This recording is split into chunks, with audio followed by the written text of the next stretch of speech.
Welcome to Speak Out Charlotte. I'm your host, Jim Puckett. Thanks for joining us tonight. We get together every Tuesday night to talk with people who are involved in Charlotte-Mecklenburg region to talk about the challenges we have, the opportunities we have, and any general information that we think will make your life and you a better informed person. Good evening. Thank you for joining us. I'm Jim Puckett, your host. We got a great guest this evening, an often visitor to this little part of the world, Wayne Powers. Wayne, welcome back. Hey, Jim. Good to see you, buddy. Good to see you. Thank Wayne you, is running for County Commission at large as a Republican, but he's an entrepreneur and a voiceover and a radio guy and an actor, and what have I missed? Please, whatever you missed is probably worth missing. Connoisseur. Yes, sir. Yes, indeed. All that stuff. Independent businessman. I'm a concerned citizen. Running for office? And running for office for the very first time. I've lived here for 20 years. First time I've ever decided to run for office. And why, do you ask? Let me tell you. See, I'll do your part too, Jim. I was going to say, I'll back out, be back in about 28 minutes, and we'll wrap this thing up. I do talk for a living, so you're in trouble. Look, I'm really running for office because I love this community and I see it in danger. We're at a turning point this year, not only nationally, Jim, but locally too, and regionally and on our state. This is a turning point for us. And I have a feeling that, well, I don't have a feeling, I know in my bones that if we don't make the right decisions this time, we may not have another chance to right the ship. Mm-hmm. And we have a fleeing tax base in Mecklenburg County. Our school system is in shambles. Our tax structure is, it's a mess, mm-hmm. and it's really being punitive to a lot of people just because it can. And we'll get into that because I do want to get into that. But we have an unfair tax system. We have an overtaxed population. We are the highest taxed city county in the state of North Carolina. There are 100 counties in the state of North Carolina. Mm-hmm. We're the highest taxes in Charmeck.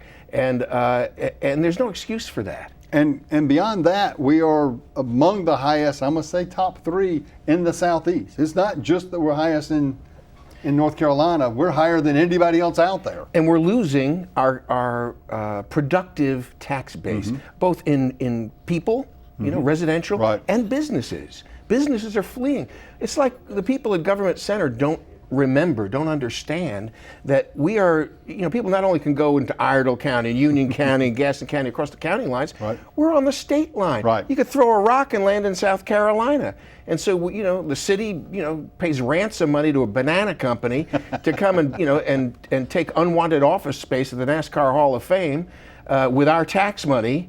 And thinking that it's going to help the people here. Well, the executives that move here, most of them are living in Rock Hill. Right. So they're paying South Carolina taxes. They're not stupid. Right. Take North Carolina money, take Charmeck money, and then live where the taxes are cheaper. And the schools are better. Yeah. And anybody who doesn't believe that, I would encourage anyone who is not driven from Ballantyne down towards Lancaster, South Carolina. If you're ever in that area, you need to ride down.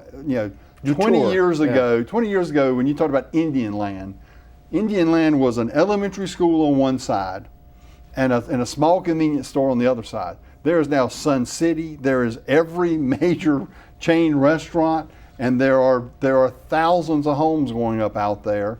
You can effectively live in South Ballantyne with all that it has to offer, the golf and malls and access to the airport, and live in South Carolina and have nothing to do with North Carolina other than just come up here and take care of the amenities. That's where people are moving to. Excuse me, I think I got to go now. You make it sound too good. Thing. It's true. It is. And you're right. I don't see anyone talking about that. What I see is, well, you are. I'm talking about currently in office now, and you do have to change that. That's exactly why I'm running, Jim. And it's why it's so frustrating. And I thank you for what you do on this show, and Cheryl and everybody involved, because really one of the few outlets mm-hmm. that we have to tell the truth about what's going on. You're not going to get it from the Charlotte Observer. Right. And you used to be able to get it from WBT, and I spent 4 years on WBT. Mm-hmm. And today you don't, because they don't talk about local issues at all.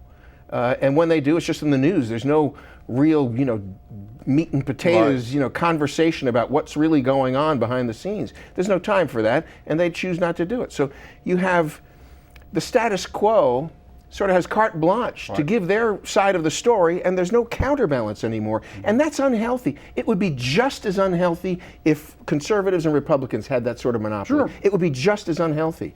We benefit from a dialogue. The people benefit from a dialogue. One of the foundations of my platform when I decided to run was transparency in our government. You know, we have a lot of closed door meetings. As you know, you served on county absolutely. commission, you served on the school board, and the same thing is true of city council. And there's a lot of closed door meetings that don't need to be closed door meetings. They use the excuse of, negotiation or a personnel issue. And they don't even broach the topic in public. Right. They do the entire business behind closed doors. And that's not right. And I will tell you, what camera are we on? Wave, because there's no lights on these cameras. Right there? You're right there. All right. Here's my pledge that if I get onto the county commission at large and they bring me back into a closed door meeting because it's personnel or negotiations, the first syllable that is spoken in that closed door meeting that doesn't have to be in a closed door meeting, that is not related to something that by law we have to keep confidential, the first syllable that is spoken, I will get up and I will open the door so that the media can come in. I will do that, and you have my pledge, and you have my pledge. That's what And it's you going to will. take. I You know that I for a will. fact. Yeah, you do know I will. I You do know bet. that. But that's what it takes, because you know why? Think about this. We have, Republicans, Democrats, and independents, and good. There's a lot of good folks on all sides of the spectrum, and sometimes we have disagreements. That's healthy. But you and I might be on the different side of a particular issue, even as conservatives, Sure. even as Republicans. And that's also healthy.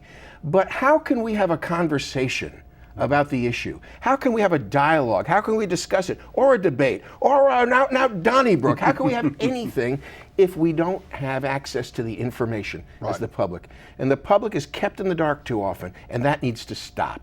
And there's an awful lot of stuff that needs to stop. I can go on a whole list.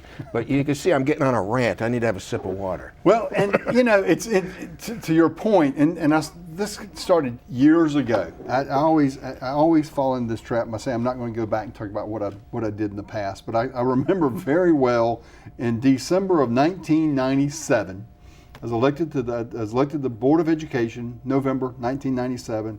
Sat down and met with then Susan Burgess, the late Susan Burgess, who I loved dearly and had some great debates with. But Susan's introduction to local politics, she sat down with the new board members. She said, here in Charlotte, and particularly on the Board of Education, it is vital that we all agree. It is really important that we not have, these fractious debates. That we need to put forth a positive message for the citizens. And I said, Susan, I completely agree with you. And she said, well, I'm a little surprised. I said, as long as I set the agenda, I have no problem with no debate. I have no problem with any disagreement. And she went, oh, well, no. I went, well, then that's probably not going to happen. But the sad thing is, that's coming to pass. And it's coming to pass not for the reasons that she would have liked, which is just everybody fell in line. The fact of the matter is that Democrats run everything in this county. Well, they have a majority on city council, 9-2. Right. They have a majority on county commission. Right. And and we should mention, briefly, I think, how county commission is laid out, because that's the Sure. office I'm running for. County commission at large. What does that mean? At large. What is county commission? A lot of folks really don't know. Right. And there are powers that be uptown that love it, the fact that you don't know. Right. They love that, because the more that you don't know, the more that they are secure in their power base, and they like that. So they don't like me because I challenge that. And any change is a challenge. And so county commission has 9 seats. There are 6 district seats. So we've carved the county, a very large county, 1 million people, larger than Sue Myers Congressional District. Right. Very big county. It's the largest county in North Carolina. 6 districts. And the way they're carved out and the way it's turned out, we have 3 districts that are relatively safe Democrat seats, 3 districts that are relatively safe Republican seats. Okay, now that leaves 3 other seats. So everybody gets to vote for your 1 district representative. We all get to vote for our 1 district representative wherever we live in the county. Well, what about those other 3 seats? They're at-large seats. The entire 1 million people in Mecklenburg County get to vote for all 3. There are 3 Democrats running, 3 Republicans, and 1 Libertarian, actually, this time. So there are 7 candidates running for those 3 seats. And so the majority, 9, half of 9 plus to get a majority is 5. The magic number, 5, and everybody can count to 5. You just need one hand to do it. And if you have 5 votes, you win. So we're in a Democrat majority county. The at-large seats are likely to go to the Democrats. I'm running an uphill battle. I am giving it, since I filed on February 29th, I've been working 24/7. I work in my sleep. I'm traveling in every neighborhood in the county. I want to bring our county together. I'm a Republican. It is important that we have at least one Republican in those 3 seats, because if not, there will be no dialogue. Even with a Democrat majority, we can at least have dialogue if we're close. Right. If it's not close, if it's an overwhelming majority by one party, there's no dialogue. The other party is just a little nuisance. Right. You just brush them right off and go on about your business. And that's what happens on city council most often. Right. And so that's the key. That's what people have to understand. So we must get at least one Republican. I hope it's me. Because I've lived in this county for almost 20 years, just a few months shy of 20 years, and Jim, you've known me for an awful long time, and you know how dedicated I have been to public service in this county and into representing the people and representing what is right as I understand it and know it. And I've testified before City Council, I've testified before County Commission, I've written op-ed pieces in the Observer, and I've never run for office. Right. It was only because I want to help the community, I want to contribute and help guide this community to a right path that is right for everyone. And that's the other thing, is that at large means everyone. Right. And often Republicans and Democrats, when we get partisan, we tend to go to our power base and forget about the other folks. Well, I don't do that. I've never done that.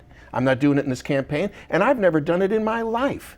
Back in the 1960s and early 70s, I was a VISTA volunteer in St. Louis, going into Pruitt-Igoe, one of the worst public housing projects in the history of this country. You look up textbook example of how public housing, massive public housing, goes wrong. Pruitt-Igoe is it. They had to blow the whole place up. Literally. It came in Johnson's Great Society. Right. And it was part of that. And I was a VISTA volunteer going down there twice a week to teach adult African Americans how to do basic math and basic English comprehension so they can read and write. People that were essentially illiterate and very poor, trying to help them lift themselves out of poverty and give them a chance. I've always done that sort of thing. In this campaign, you'll find me everywhere. You'll find me in Ballantyne, where a lot of Republicans are. You'll find me in Greer Heights, where there are very few. Right. You'll find me, I cooked. We had the Greer Heights extravaganza over there, the very first one. It was after all those shootings over there recently, where that community, which has really been hurting. It's a poor community. It's predominantly African American. It's a lot of transient population, and they've been hurting with the crime factor, and they worked real hard to fix that, and they'd gotten a lot of progress. And then there were suddenly 3 shootings in a row within a week, 2 of them fatal, and that community's heart was broken. I went over there and prayed with them without any campaign literature or anything. Just went over in a candlelight vigil and prayed with them in a parking lot one night, just to be with them and talk to folks. And we talked about they were trying to get together at the first Greer Heights extravaganza, a little neighborhood block party. And I said, this is what this neighborhood needs. We need to restore their heart, to let them come back and take back control of their own neighborhood again and own it again and be proud of it and enjoy it. And so I said, I want to help. And a woman over there, her name is Keisha Cox, young African-American woman, real dedicated, very impressive. Dan Kello is a community officer over there, police officer. There's some real dedicated people working in that community. And I said, I wanted to help. So she said, okay, well, you come to our extravaganza. And I said, okay, great. She said, so I said, what can I do? She said, well, you could do meet and greet and shake folks' hands. I said, no, I want to help. I don't want to meet and greet and shake folks' hands. I want to help. What do you need, She said, well, I don't know, come over. So I show up on the day of the extravaganza, and I say, okay, I'm here. And she said, well, folks will be arriving probably in about an hour, so hang out, have a cup of coffee, and when folks get here, you can shake hands. And I said, no, you don't get it. I want to help. This is your first extravaganza. I want to see if we can't if I can't do something to help make a second extravaganza next year, let's make this successful. So she looked around and she checked with a couple people. She said, well, the folks that were going to operate the grill, we're going to serve, we're expecting 250 people, and we're going to serve 250 hot dogs, and the guy that was going to operate the grill didn't show up. So could you work the grill? I said, lead me to it. She said, well, it's out and back. Nobody's going to see you there. I said, I'm not here to be seen. I'm here to help. I'm really just here to help. So I went around back, and they had this, I'm telling you, Jim, it was this ginormous industrial smoker grill. I mean, you could, if you dug around there, you'd probably find Jimmy Hoffa in there somewhere. It was huge. I've never eaten a little hibachi I use, with a couple of, I don't use anything like that. I didn't know what I was doing. So I said, I got it covered. And I'm going, please, I hope I know what I'm doing here. And I got the thing lit. I had to check to make sure I still had eyebrows, and eyelashes. And we fired up that grill, and they didn't have 250 people. We had to send out for hot dogs. We had 600 hot dogs I grilled and served for those folks. And you should have seen the looks on those people's faces at that festival. Children with painted faces and basketball exhibitions and vendors and musicians and families and people just taking ownership and pride in their community again, and taking their community back when the night before they were afraid to sit on their front porch because they might get shot.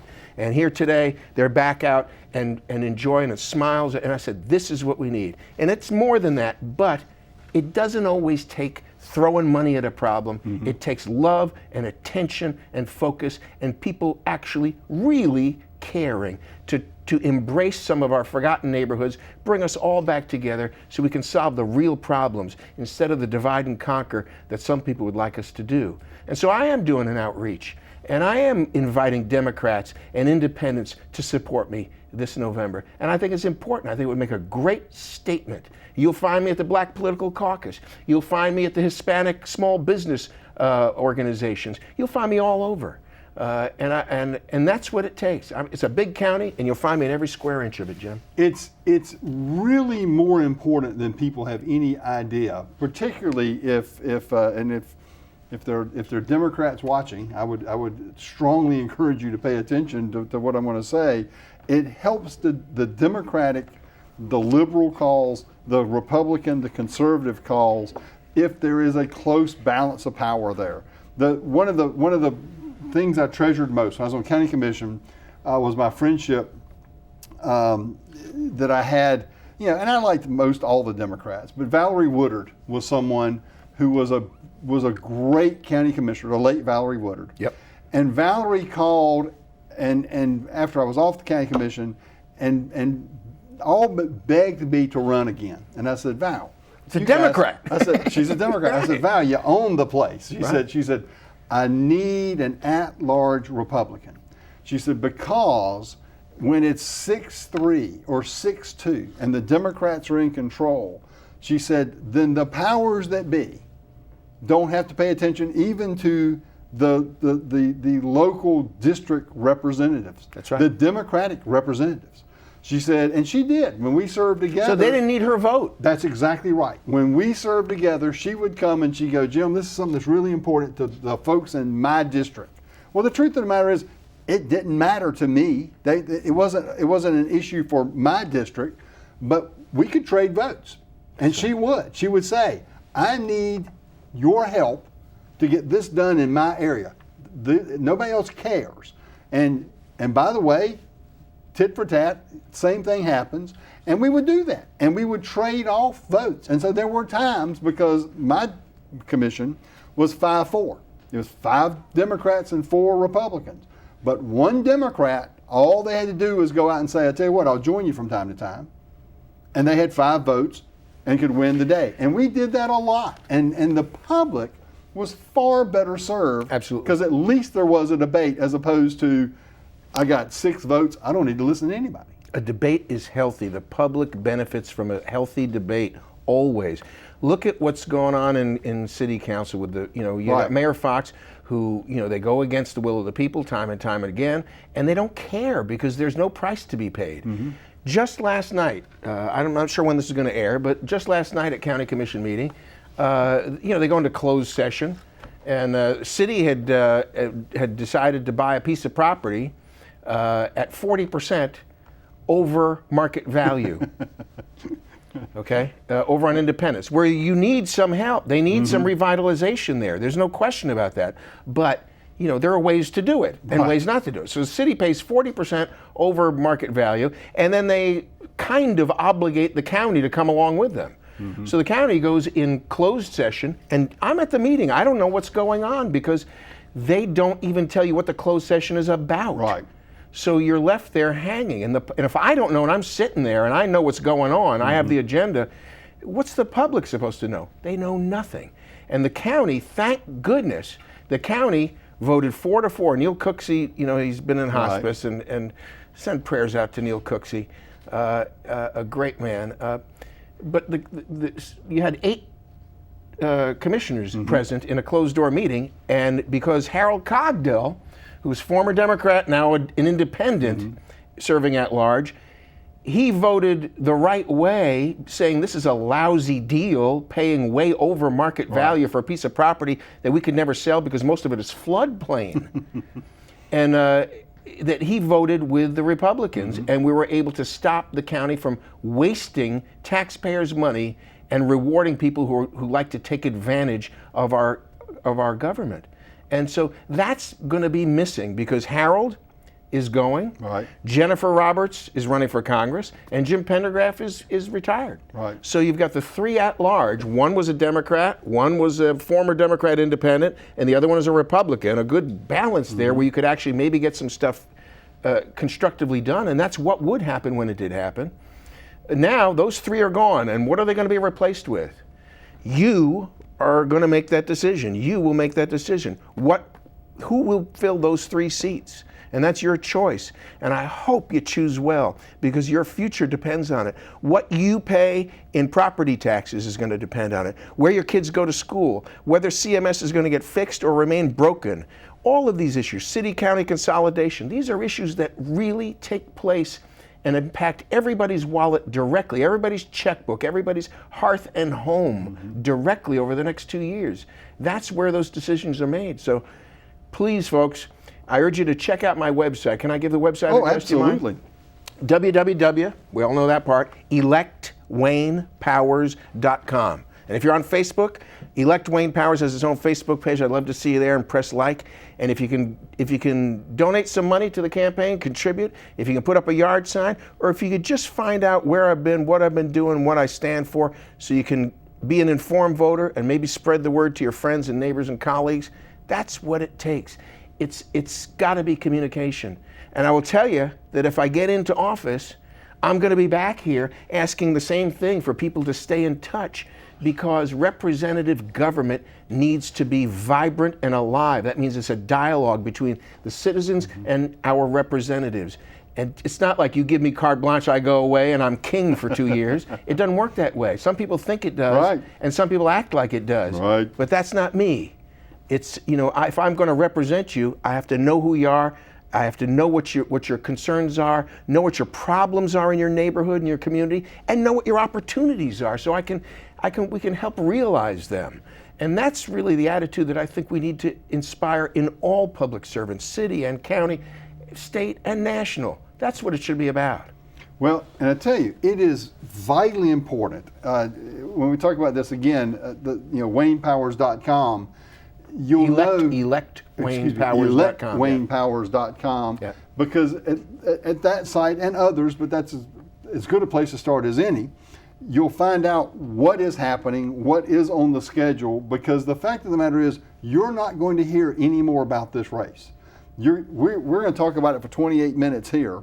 This may be the most airing that anybody talks about the at-large county commission meeting election, when you have a governor's race and when you have a tight presidential race and a congressional race it just gets lost, and it's vitally important. I wish I could sit here and tell you you're wrong, and that's the crime of it. And that's why I thank you for doing the shows and do what you do in local politics. It's so important because people need to be informed, whether you agree with me or whether you disagree.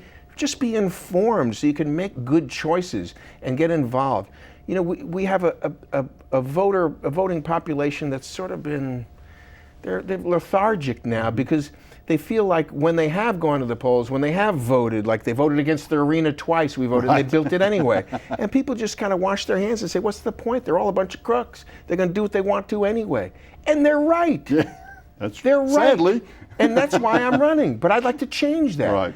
I'm not going to change it by myself, but with people's help I can, and by setting an example for fellow public servants I can, and by turning on the lights and opening the curtains and shining the spotlight of truth when things are not going according to the public interest, I can and I will.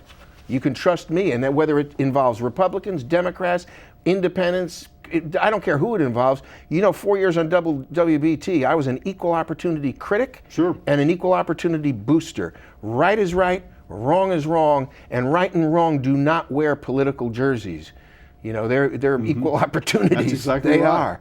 And so, so it takes someone who can step out from the partisanness and the party line once in a while when it's necessary, who has the courage to do that. I'm not just talking that talk. I've lived that my whole life, and you know it. Yep. And you've seen the price I've paid for that on occasion, and I've been absolutely willing to pay that price because I know it's the right thing to do. Well, and I was going to say, and for those that don't understand kind of Charlotte politics, there are Democrats and there are Republicans and there are conservatives and there are liberals.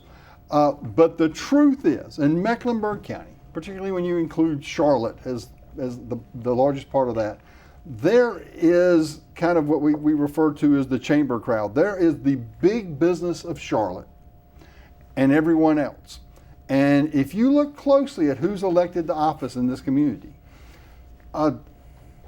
way far too many of the folks who represent, and again, I'm not deriding big business in Charlotte by any stretch of the imagination, but you got to have those people, be it Republican or Democrat, who are not part of that system, who are not populists. Who are populists. who are there to say, you know what, I'm glad this is great for Wells Fargo and Bank of America and Duke Power, but it's not necessarily best for the public. Well, and you talk about those elements, and you know what? There are a lot of good folks that are in that position, in those positions of power. And traditionally, they were like our city fathers. They were well-intentioned oligarchy sort of a situation where you had people that they were in control, but they were sort of benevolent dictators. Right. They did what they wanted to do, and they did it with all the best of intentions to grow our community and benefit our community. So, but that doesn't mean that they're always right. Correct. And when we have to open it up for all of us to participate, not just the people with the power and the money, the people that are just trying to raise your family, just trying to pay your bills, just trying to raise your children, and live and work in the community. Well, electwaynepowers.com Yes, sir. is the place to go, and you'll find out where everybody's going to be. Yes, sir. Thanks for being here, and thank you for being here. We look forward to seeing you again next week.